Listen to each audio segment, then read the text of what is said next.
Welcome back, Nerd Nation, to episode 3 of the Dead Space discussion.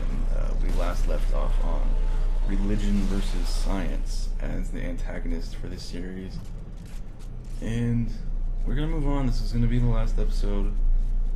We're going to move on to co-op. So what did you think? This is the first time you played co-op was tonight. What did you think about it, and how did it do in the survival horror genre? I think that Dead Space 3 did very well introducing co-op to the series.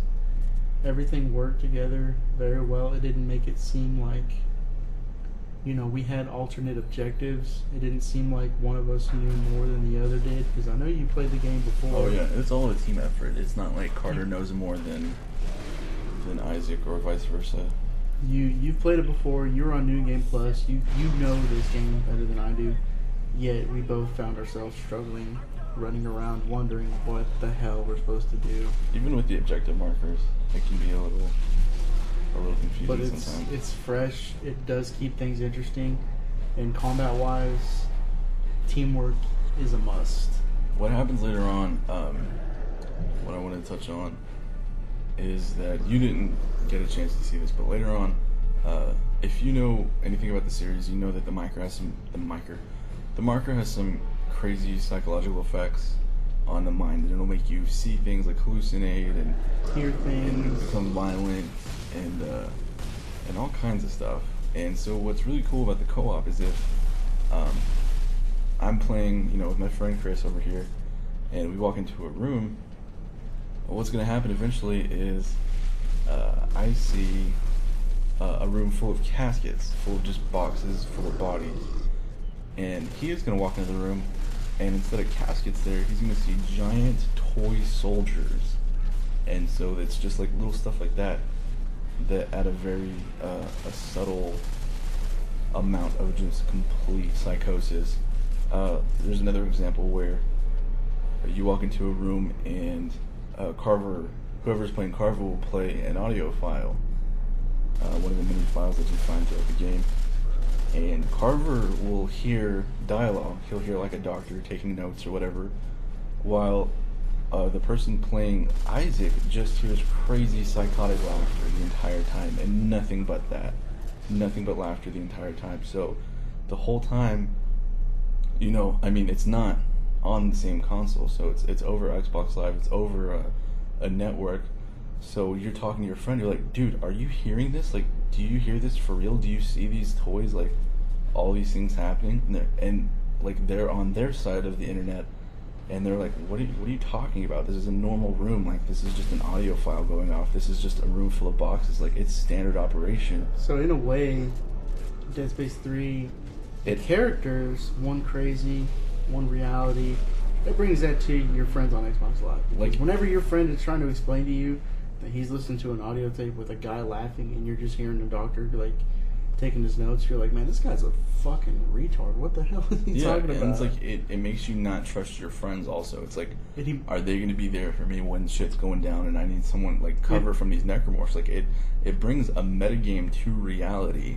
I think that it further immerses you in the character you're playing as, whether it be Isaac or Carver, one of the two. It makes you more like that character in what you're seeing, what you're hearing, every action that you're doing. You're being like that character. The way you're playing, and it's completely opposite of what your partner is doing. These two characters, they're complete opposites. Isaac, he's been through this before. He knows it. Carver's he's a hotshot. He's a hotshot. He follows orders. He's a soldier. He's a soldier. That's just he does what he's told. It's like the first time that I experienced these alternate events happening. I walked into the room as Isaac, and my friend Shaq was playing Carter or Carver. I always forget if it's Carver or Carver.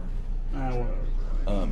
We're drinking again, guys. He's playing Carver, and he was like, dude, do you see this? And he just stopped, and he wouldn't tell me what's going on. And so he had to send me a picture on his phone of what he was seeing. Where I was seeing caskets, he was seeing toy soldiers, all covered in blood. It was crazy. I just think that's insane that they add this aspect, because when like when it was announced that Dead Space 3 was gonna have co-op, so many people thought the co-op was gonna kill the horror aspect. It really doesn't. It does not at all. They executed it very well. If anything, it adds so much deeper meaning and emotion to it. That makes me want to go back and play co-op as both characters, because I want to see the difference in the reality that each character is seeing. It's completely insane. It's amazing. One thing that I loved about Dead Space 1, we're going to go back to that for a second, is that unlike Resident Evil, there were no safe rooms. In Resident Evil, you could go into a room and you could tell based on the music. You're not. Everything's fine. You can everything's chill. fine for a second. You can If chill. you're in Resident Evil 3, use up you your can make some infinite ammo. Use up your infinite ink ribbon. Yeah. Mix your herbs. You can do whatever your little heart There's desires. an item chest. Like you can do all kinds of stuff, and nothing's gonna happen to you there. And that's cool. I mean, it offers a moment of sanity for you to take your breath and get away from what the fuck is going on in the world. Collect your nerves. You don't have that. Dead Space never had that. If I go up to, I remember in high school, the first time I bought the game, I remember there was a room full of necromorphs, and I saw a store kiosk, and I was like, go, go, go, because I thought it would act like a pause menu. And here's a tip if you haven't played. It doesn't act like a pause menu. They will tear your shit up even if you're looking at stuff to buy from the store. If you're looking at stuff to buy, you're looking at new suits, or even if you're looking at your inventory, everything is in real time. It's all live. So if you decide that you want to shop for a new suit in the middle of a necromorph battle, clear that whole fucking room. You're gonna die. Seriously, there's no safe rooms. There's no downtime. Everything, because it's learned very early on that they travel through the ventilation, like within 30 minutes. These guys you come find out of nowhere. The vents. I kid you not. Like, there's vents in the walls that you didn't even see. There's vents in the ceiling. There's vents in the fucking floor. They will come at you from all angles of any hallway, corridor, room. No matter where you are, a necromorph is likely to pop out. And then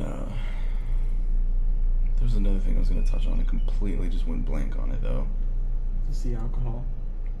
Oh, man, it's going to bug me now. Oh, sound before sight. A good 75% of the time, you're going to hear a necromorph before you see them.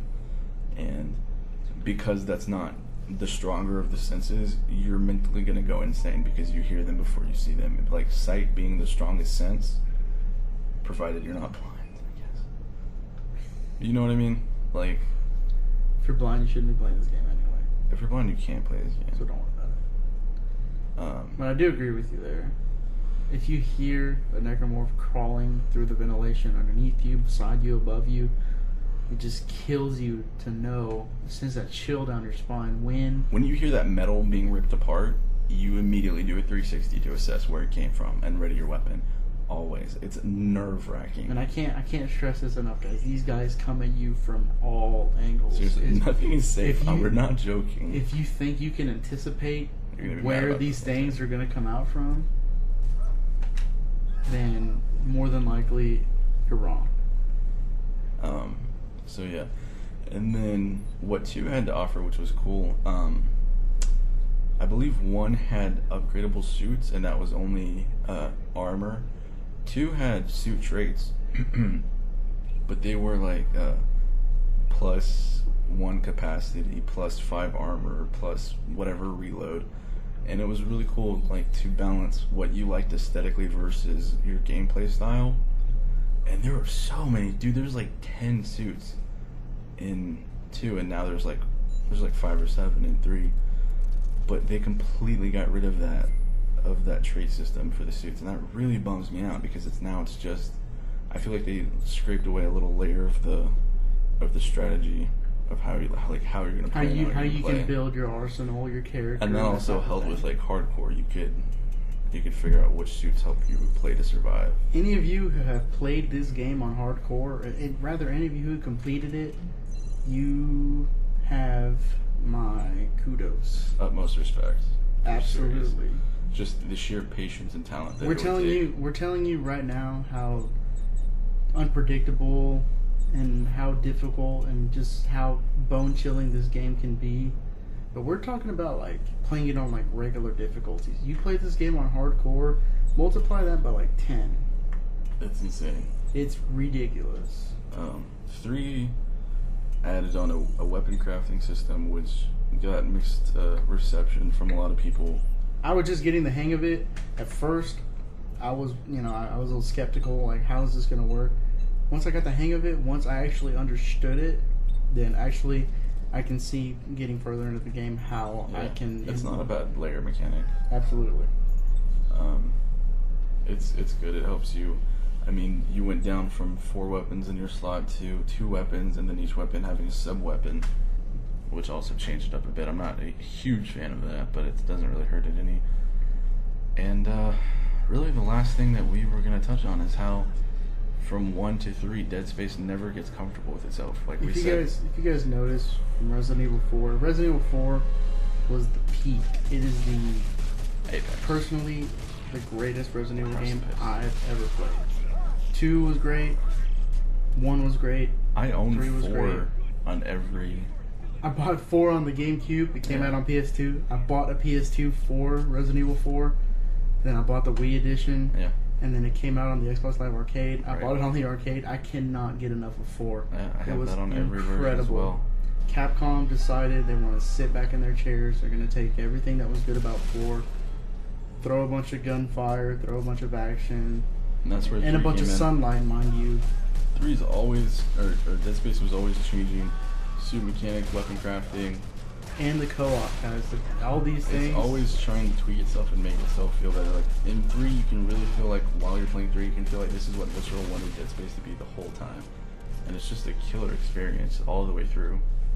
A lot of people like bring down 3 and say it's the worst, and it might be the worst, but it's certainly not bad by any stretch of the imagination. It might be worse. It's the worst of the series, but it is still very, very, very, very good. It's game. still better than Resident Evil anything since 4 came out. One of the things that I'd like to touch on real quick the most minor change that you could ever imagine. While you're watching these videos, you'll notice the glow of the masks on the walls and the floor where your character is looking. That's a nice touch. I thought that was incredible. I don't know why. I can't explain it, but it's great. Anyway, guys, this has been our thoughts. Sorry if we missed anything. This is kind of slapdash thrown together, and we're also Feel free to busy. join in the discussion, guys. Definitely. I mean, comment away. This is why we put these videos up. We want to have a discussion with you guys. We want to know what you're about as gamers, as nerds. We want to know what you're into and what you think. For the people of the people. This has always been about discussion. Always will be about discussion. So go ahead and jump in. Comments, video responses, whatever you want to do. And just thank you for watching. Seriously, thank you for sitting down and taking time out of your day. And those of you who have been drinking along with us while watching these, we thank you. We also and we raise a drink glass. too. We raise a glass to you. I'm about to do that. Definitely check out our Twitter, Tumblr, and Facebook pages. Links in the description below.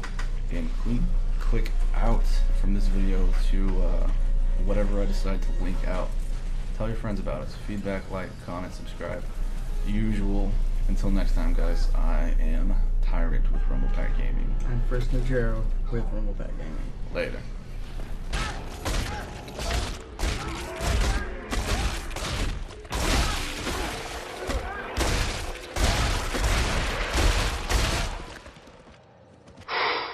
Boy, that escalated quickly.